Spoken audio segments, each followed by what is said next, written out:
Hello and welcome to Mostly Minnesota Music Podcast Edition. I'm super excited today to be with Leslie Vincent. Welcome. Hi, I'm excited to be here too. Yeah, I've only seen you sing once at the Dolly Parton tribute show in February in January. Yeah, that was an amazing night, wasn't it? It was, and I remember enjoying it because I knew a lot of the other messages. I work with the Women's March, so I was part of the organizing team there, and so I knew a lot of people. I was like, oh, a new person, that's awesome. And then I really enjoyed it. And now you've got an album coming out. Yeah, it's my first album. It's a jazz album called These Foolish Things. Did you name that before the pandemic and stuff? I did. Yep. How prophetic. How prophetic. I tell us about the album. It's covers. Yeah, so it's 10 jazz standards, ranging from pretty well-known ones, Our Love Is Here to Stay, which is a really famous Gershwin tune, to some more obscure ones. Everything I've Got, which is a really buried old Ella Fitzgerald track that I came across a couple years ago. And it's really it's my first foray into recording. I started the project last August, so oh wow, it was slated to be done in March, but then everything kind of got twisted and delayed and whatnot. Yeah, it's really just a love letter to jazz from me, and I love singing those old standards. And one of the things I love to do is I feel so connected to those old standards, right? Like for me, there's so much universal truth in them. And a lot of them have gotten lost in time, and, you know, we've moved on musically, but for me, I'm like, a contemporary voice can bring new life to these songs. They still are so real and so immediate and so universal. And so I feel like that's my mission. That's my journey, is just to bring life and joy and youth and love and passion into these songs that are sitting on the shelf, waiting for you. Yeah. Hopefully. I mean, yeah. Yeah, it's fun music to listen to because I recognize some, I don't recognize others. It can be a challenge to listen to a new song. I mean, we all like, especially now, I think we all like the comfort of a song that we know. And so I like that little bit of sugar with the medicine, because sometimes then you listen to the medicine and you're like, well, that was interesting. And then you listen to it again, you're like, oh, that was really, it helps you. It is an easy foray into a lot of new music, which I love that about it. I love that juxtaposition of the two. How did you choose?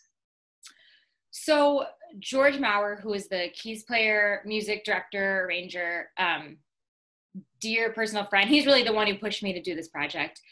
He really suggested to me, recommended to me, pick songs that reflect your personality. So if you were going to take your personality and split it up, what would it be?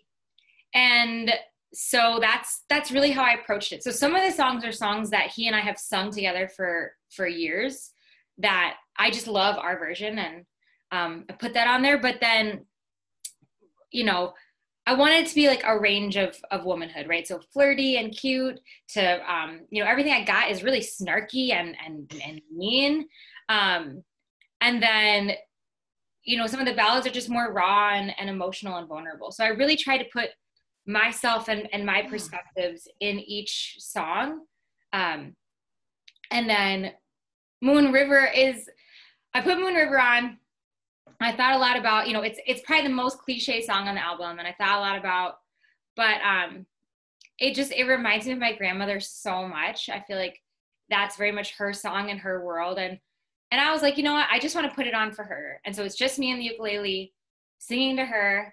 And I'm glad I kept it. I'm glad I put it on there. So yeah, little bits of my life and experiences and perspectives. There is a timelessness about you. There's a timelessness about your voice. There's a timelessness about your look. I heard someone say, she reminds me of Mrs. Maisel. And I'm like, oh, she does. I could see that. Cute. And then I thought about it today, and I don't know. Marlo Thomas in That Girl.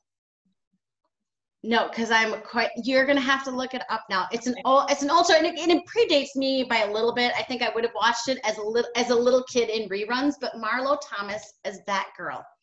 And because you look and you sound, and especially you're on the ukulele and it seems so effortless. And I'm like, oh, that's what I thought I was going to grow up to be. There's that appeal about you. And so it's fun to hear that your album is very much, because it's about you, but then universally it's about women too.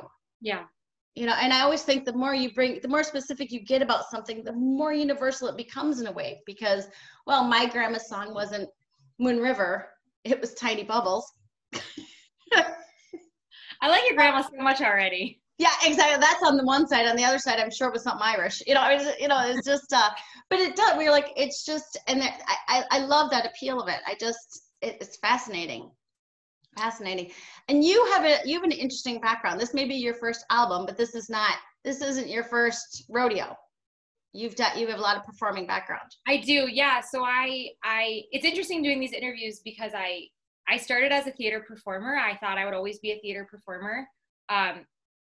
So I've been kind of telling this story a lot recently, but that's how I was. I did plays and musicals in the Twin Cities. Did a lot of 50s and 60s shows. That was kind of my sweet spot. And then I met George doing the Bobby V show, Teen Idol, the Bobby V show at the History Theater. And he in the original iteration of the show, Carole King was there because Carole King helped get Bobby V's career started with Take Good Care of My Baby. And Carole King was later cut from the show because Beautiful was touring. So the Carole King estate was like, you can't have Carole King in your show. Right. Yeah. But even that workshop time, he heard me sing and he pulled me aside and he was like, do you sing jazz? And I was like, not really. I do it in my home. He's like, I think you should sing with me. And he took the time to take me under his wing, teach me what it meant to sing jazz with a real band, how to approach standards and how to sing music not in a theatrical context, right? So, I'd done karaoke and piano bars and stuff, but I hadn't really performed as myself in so long. And it's just, sometimes pieces fall into place and it's wild. And so I kept performing theatrically. I continued to do plays and musicals. I had 2 shows that were canceled, from COVID. But I also started doing cabarets, which just helped me find so much of my voice and helped me find, like, I had never sung Dolly Parton until that Dolly Parton show, but I knew those guys and I was like, sure. Put it in my bag. Like I'll really give anything a try once. So, now I've been performing music for about 4 years. Everything from my own cabarets, which I do, like I'll do 90s and 2000s covers and, jazz. And I sing with another woman, Emily Dussault. She's on the album And We Are the Champagne Drops when we're together. So we do a lot of holiday parties where we sing jazz because at Christmas, the holidays, everyone remembers jazz. So we do a lot of work then. But I love it. I love performing. And the more I tell that story, the more I'm like, wow, that was magical that he came into my life and when I met him, I had no idea that he was this prolific jazz musician. I think if I had known, I would have been way too scared to try. But I was like, to me, he's just a guy. Yeah. And then once I kind of got to see him in his world, I was like, ooh, that's on me? He's the guy. Right. He's so beloved. So that was a long answer, but that's good. So you do I always think that we all have crossroads in our lives and sometimes we do notice it, like in the first inning, and sometimes the game is long well over and you go, oh, I guess that was I think we all know right now we're at a crossroads just in the world. Whatever else is happening with us personally, this is a crossroad. And I've asked my dad many times, what was it like in July of 1968? Me too.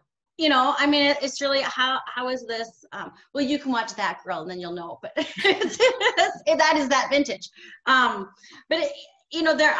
it sounds like you kind of maybe in the second inning figured out this could be a crossroads. Yeah. It's nice when you know it early because you appreciate it. Yes.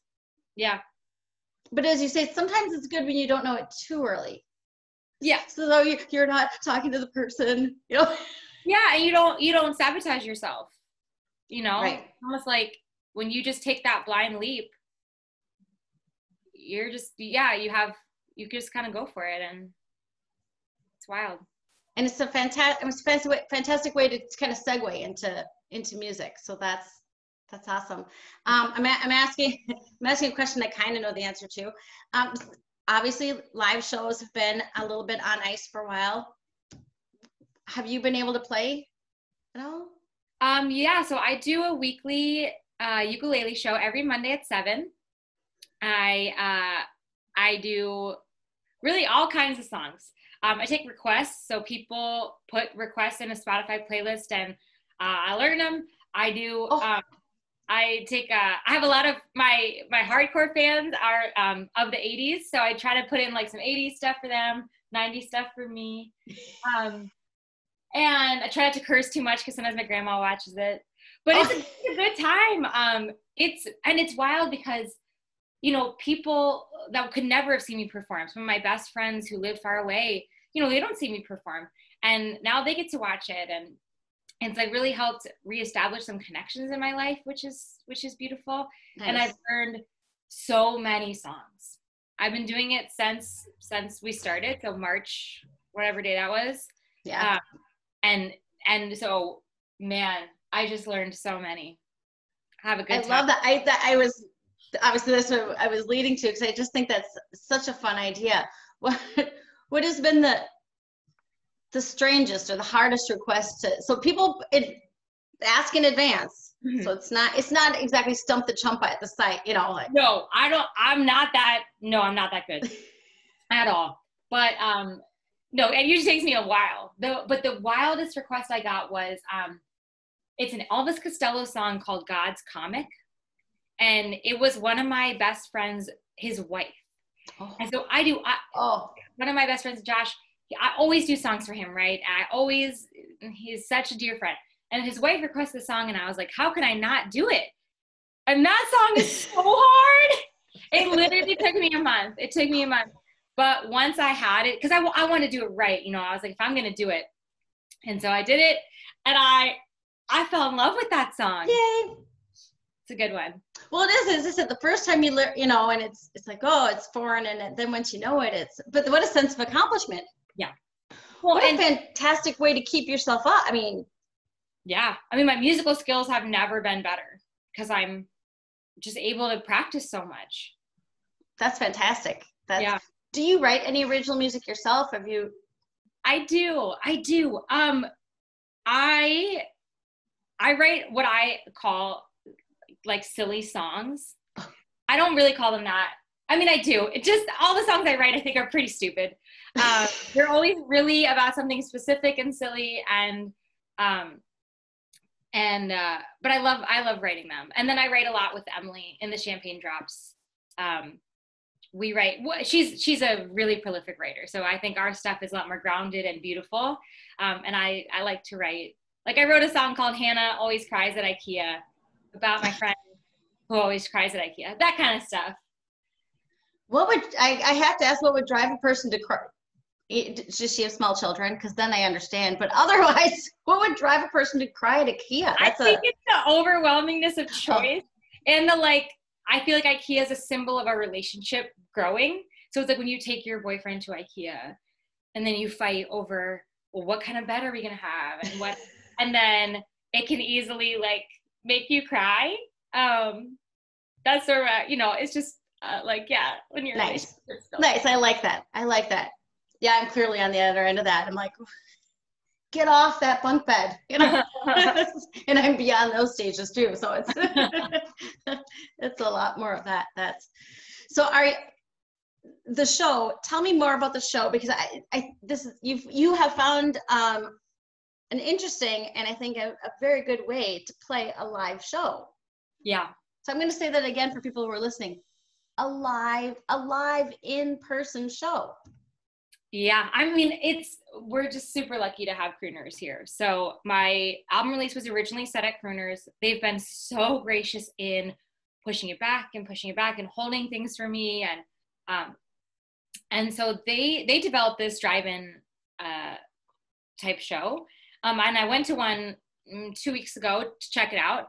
It was so much fun. So it's in their parking lot. There's a stage, lights.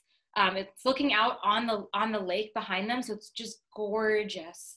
And then there's a section up front with some really distanced tables and chairs, a tent on the side, and then parking lot. And you just bring your car. And I went with my fiance, and we started in our car, and realized you can't drink in your car, right? Oh. They won't serve you alcohol in your car. So that's good to know. There's a pro tip, yes. You can, pro tip, right? Right there. But you can stand outside your car, you could lean on your car. And we had camp chairs, because we go socially distance in people's front yards and have chairs in the car now. And so we just sat out in our camp chairs, and I just cried, like watching a live performer. Oh my gosh. It was just magic just to watch that and watch. It was her and a piano, and the sun, was setting and the lake behind. So I'm really excited to do that. I was a little skeptical at first. I was like, am I going to just sing at a bunch of cars? Like, that seems weird. But to know people are out, right? I'm like, okay. So I haven't been there. So I have so many logistical questions, and I may ask some of them because I bet others will have the same. So the way you explained it, it's almost like a tailgate. Yeah. Okay. Yeah. Okay. And they serve alcohol there. They do. They have a menu, like a paper menu like they do now, with like maybe like not a ton of options, but some really good options. I had a burger. It was great. And then they bring everything in takeaway containers. So everyone had masks on. We had masks on. Yeah. Again, for people who are planning to go, I mean, this is the world that we're in now. No. I'm a mask wearer. Do you have to wear a mask there? I mean, No, I mean, we wore it when our waitress came up, just out of respect. Oh, okay. So that's yeah, just because she's at work and she also had a mask on. It's it's hard, and you feel bad when you're. I must admit, I will go out eat outside.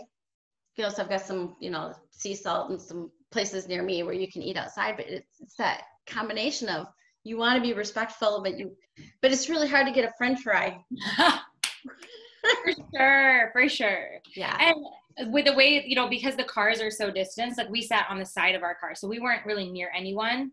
And that made us feel more comfortable to like take our masks off and eat.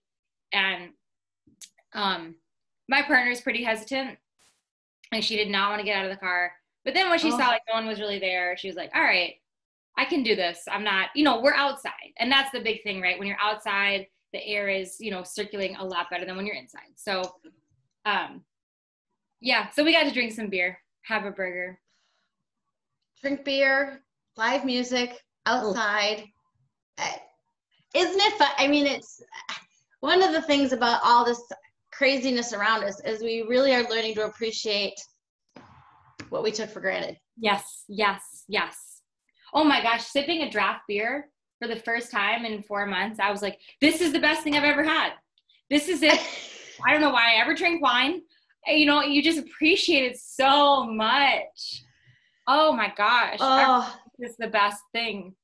I do remember missing that. So I drink, but I think for the first 2.5, 3 months of the quarantine, I didn't, I drank nothing but Diet Coke, if my kid will attest. Yep, no water, no juice, Diet Coke, But then when I don't remember where I was, and I got a draft beer, I was like, oh my God, I remember pick up at someplace, and somebody was working I think they were just getting beers for the people who work there. It wasn't really open, but I thought, can I get a job at your barbecue place? And if I do, can I have a beer after work? Because I will do it. Yes, get paid in beer. Just the simple things. And is it all 8 kids? Yes. Oh yeah. because one of the things that I like about your music, and I have, again, I have three daughters. The youngest one is 16 now.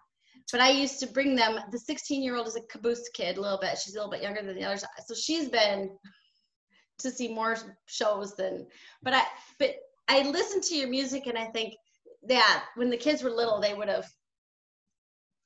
really would have enjoyed it. You know, this would have been something. And that's, I would say with the Monday shows, I bet you have a lot of little dancers in the audience. My friends will send me videos of their kids dancing to me. Or one of my best friend, I made her daughter, her baby recordings of me playing the ukulele. And my best friend told me that now when she tries to sing to her baby, she goes, "No, Leslie." And so I've taken away her being able to sing to her daughter. I was like, I'm so sorry. So I do. I think kids just also like the ukulele. It's just it's like a happy sound. And you have that girl, that Mrs. Maisel appeal. I mean, you have a buoyant, charismatic personality that I think, that it certainly shows in the music. And speaking to you now, it seems like, it's just in that positivity. And let me tell, there may be this little bit of, oh, she prefers Leslie's voice, but let me tell you, at a certain point, you're like, nothing better than saying, here's the music, and you can wash dishes. It's okay to get a little break, and it's okay for her just to enjoy the music. So that will be fun too. Yeah. That's so. This is kind of a weird question. Working up to it's August 10th at Crooners. Mm-hmm. I cognitively know where Crooners is, but it's is it Coon Rapids? Is it? It's Fridley. So it's out at Fridley. There's my St. Paul sense of where things are in Fridley. So that, and you've got that show coming up, and then the album out. Like after that, going to Disneyland. What did you have? Or are you kind of to this and then say? Because you also are. You're working. You're doing you're working on your house. I know, and you're. Yes, I'm working on my house, and I still have a day job, so I still work at that. But I've been thinking about that a lot. And honestly, the answer is I want to record something else. Oh, okay. It was my first recording, and so I learned so many lessons, right? And now I'm like, not that I want to go in the studio, in September, but I kind of want to plan some stuff and chart some stuff and take the lessons that I learned and make something else. And I'm trying to figure out, like, I don't know how that works. And does it, just in the large scheme of thing, how helpful is that in the universe right now? Or can my efforts be put anywhere else? Or, just, I don't know. It's all so new, just recording it and sending it and having people listen to it. So part of me just wants to make some more stuff. I would like to write some more originals. I think that could be fun, and just record them and put them out in the world. So especially because I found even in quarantine, I'm someone who can't stop playing and creating and making music. So I love to do that. I'd love just to make some more stuff and see what's out there. And I don't really know what my end game is at all, but I just keep going. In some ways we're lucky when we don't, because we're getting a lot of curveballs these days. Yeah. Oh my gosh. I was supposed to get married on Saturday. This past Saturday was my wedding day. Our wedding day. And after that, after we moved it, so we're gonna get married next year. And after that, I was like, nothing can surprise me. Just come at me, life. Everything is up. Nothing. We have nothing permanent, and just gonna do what we can with what we have every day. Yeah. Well, I think that's a tough one to move, but it'll be all the sweeter next year. Yes. Yeah. Did you do something to? We went to visit my fiance's parents. Nice. And we just spent the day with them. you know, That's not really nice. thinking about it, just hanging out and being family.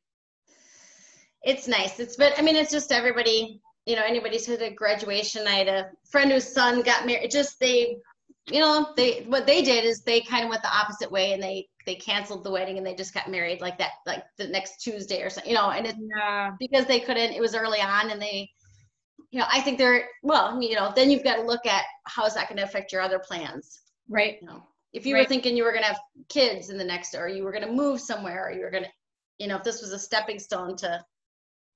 Yeah. But it is the chance to kind of appreciate every, you know, every new freedom, every breath you take. I mean, and, you know, I feel like going into a marriage after quarantining together, you're like, wow, I was telling my dad, like, my vows next year will be so different than the vows that we've had this year. You know, I would have been like, I love, but now I'm like, we can go through anything. Yep. Those are not going to be my vows. I'll write something better. Yeah, something nicer. Like, you know what I mean? I'm like, okay, you know, we're so much stronger for all of these things we've gone through. And, you know, I mean, obviously life's our ups and downs, but when you're in your early 30s, it's been mostly ups. So then when you go through something like this, you're like, okay, I see what they mean. That was what that was. Yeah. Okay. Cool. Yeah. And you can't know, you know, when you're in the honeymoon phase, you can't know how you're going to react together. No. Downs. And so to go through so much stuff, you're like, okay, I see how you react to that and how we work together. And I'm like, all right, I'm excited to get married. That's great. That's great, because it can be very, you know, I think it's going to change just relationships all. Mm-hmm. I'm debating if I should tell this story. I will, because he's not going to listen. I ran into an old neighbor of mine, and this couple, and they've been together forever. And I went to school with her, and I built his website. You know, I know them well, and I'm walking in the neighborhood, and I ran into him, and immediately she says, now you'll know why I shouldn't say it. You're so lucky you got divorced before the pandemic.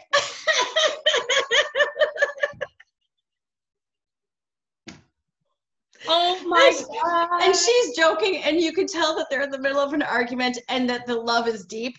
But I was like, yeah, I guess if you were on the and it's not like the Band-Aid has, you know, the scar hasn't healed on mine. But I had to laugh. I was like, I bet there are a lot of people who are, because it's hard. Yeah, it's hard. Even this couple, and they've each got a beer, and they're walking together. You know what I mean? They're walking together for life. It's just and they've probably been married 25 years. You know, I just had to laugh because I said it's a testing time. It's a hard time to be alone, and it's a hard time to be together.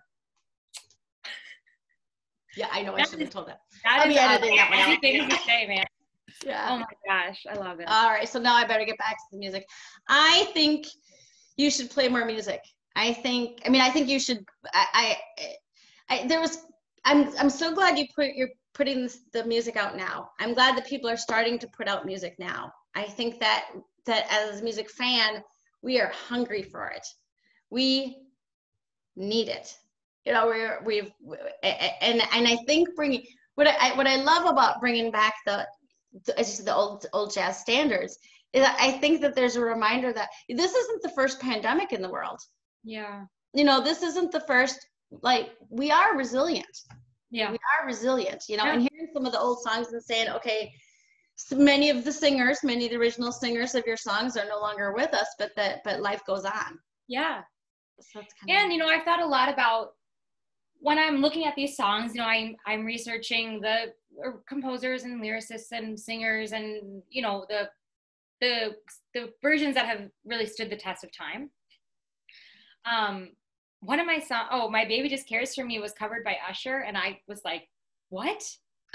Like a really funny cover of that song. Anyways, but I never really took the time to research the era in which it was written, like specifically the city and the year and what was going on when it was written. And I wonder in some of these songs, you know, how that influenced what was written.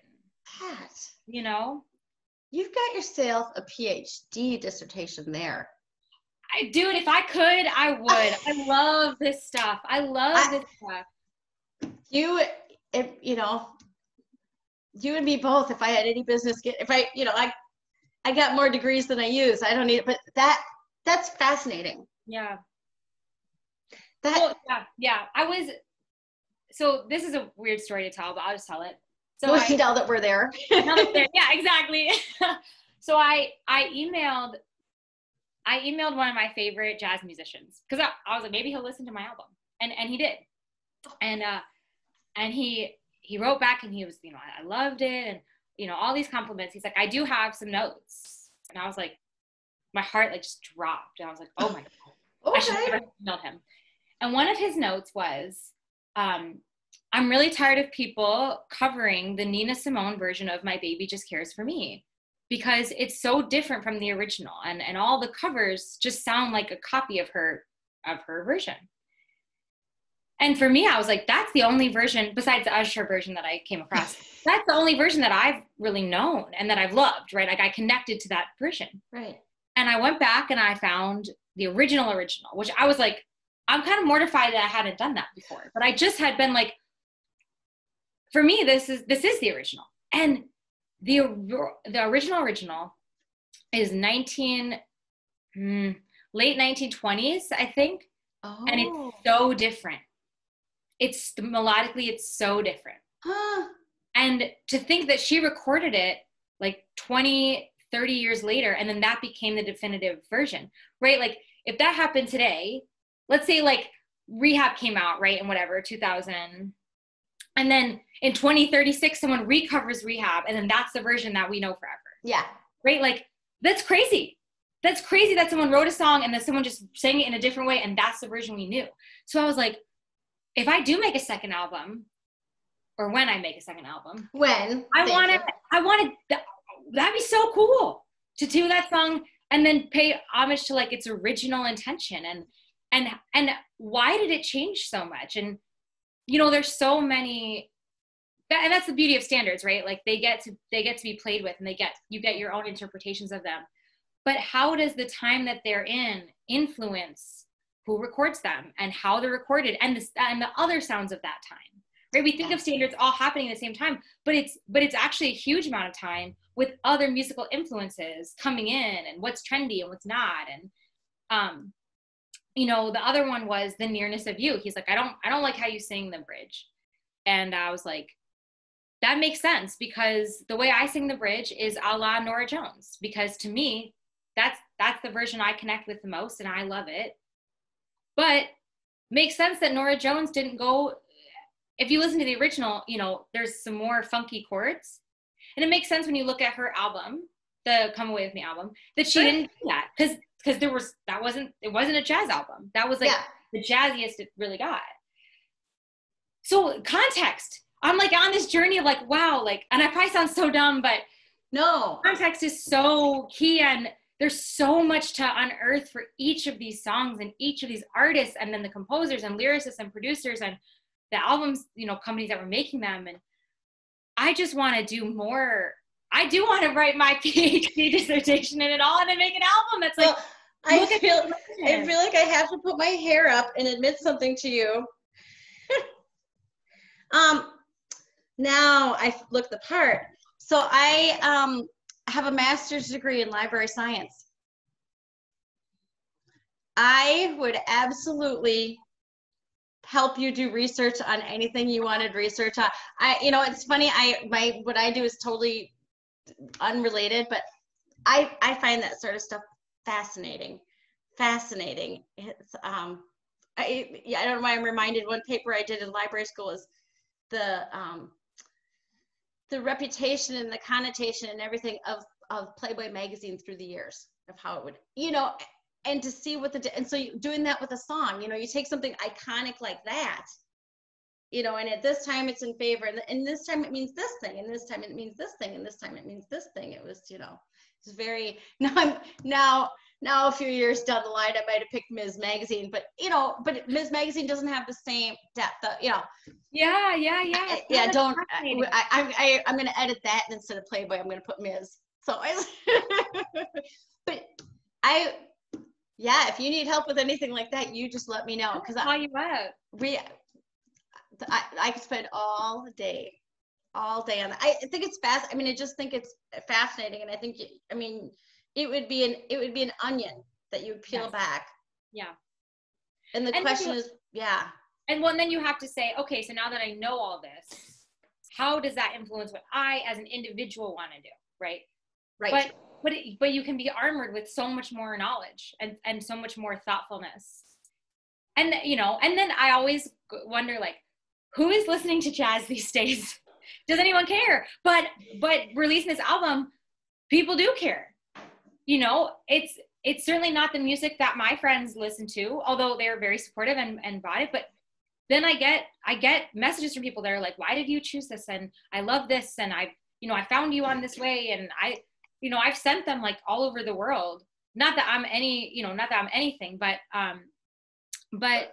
people are out there, and that's the beauty of the internet, right? They can find it. But I just want to find those people that are interested too, or that are just like music and just want to learn more about how it all connects. Well, and I think jazz fans they're deep fans. Yeah. They're deep. And I must admit, I probably listen to a lot more free jazz, experimental jazz live anyway. I mean, I live by the Khyber Pass. They play a lot of experimental jazz there. So that's what I tend to go see a lot of. And those people know their stuff. They know the history of it, and they know that, and it does add a depth. And as you say, you've got to, you know everything you know, you learn everything you learn, and you still have to, like with Norah Jones, you know, the barbecue sauce might have been better, but I'm serving a, breakfast. I mean, it's, depending on just, I mean, that is a huge part of it. That's why it makes it so interesting, is what's going on with the album, with the world, with the everything.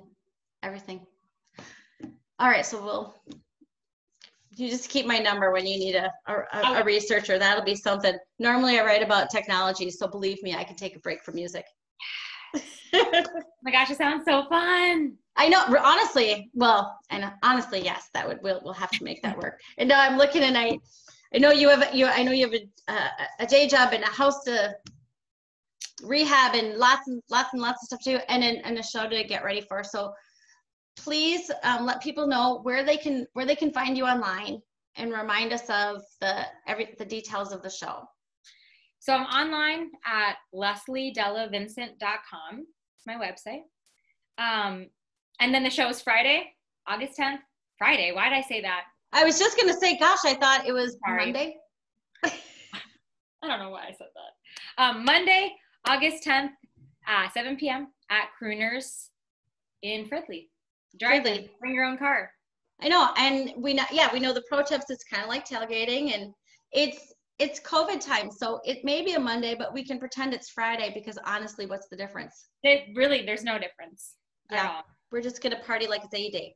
Yeah. So that's awesome. I am looking forward to going. I just think I'm looking forward to having a draft beer, listening to some live music in the sunshine. So Leslie, I find you very effervescent and very compelling. So thank you for your music, and I will see you on August 10th. Oh, I can't wait. It was so nice to chat with you. It was amazing. So thank you very much. All right. Bye.